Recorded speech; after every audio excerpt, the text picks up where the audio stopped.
ఈ నవంబర్ 4వ తేదీన దేశమంతటా కర్వా చౌత్ వేడుకలు ఘనంగా జరుపుకున్నారు. కర్వా చౌత్ సమయంలో మన తెలుగువారు అట్ల తద్దిని సెలబ్రేట్ చేసుకుంటారు. కర్వా చౌత్కి నార్త్లో ఎంతో గొప్ప విశిష్టతే ఉంది.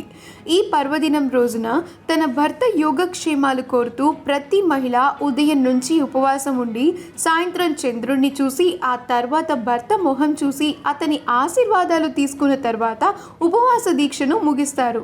రానా మెహికాకు ఇది మొదటి కర్వా చౌత్ కావడంతో రానా ఇంట్లో ఈ వేడుక ఎంతో ఘనంగా నిర్వహించుకున్నారు. ఆ సెలబ్రేషన్స్కి సంబంధించిన కొన్ని బ్యూటిఫుల్ మూమెంట్స్ని రానా అత్తగారైన బంటి కర్వా చౌత్ శుభాకాంక్షలు తెలియజేస్తూ సోషల్ మీడియా వేదికగా అభిమానులతో షేర్ చేశారు. ఆ ఫొటోస్లో రానా మెహికా ఇద్దరు చూడముచ్చటగా ఉన్నారు. ఆ బ్యూటిఫుల్ మూమెంట్స్ని మనం ఇప్పుడు ఈ వీడియోలో చూసేద్దాం. ఈ వీడియో కనుక మీకు నచ్చినట్లయితే మీ అభిప్రాయాన్ని కామెంట్స్ ద్వారా మాకు తెలియజేయండి. మా ఛానల్ని సబ్స్క్రైబ్ చేయడం మర్చిపోకండి.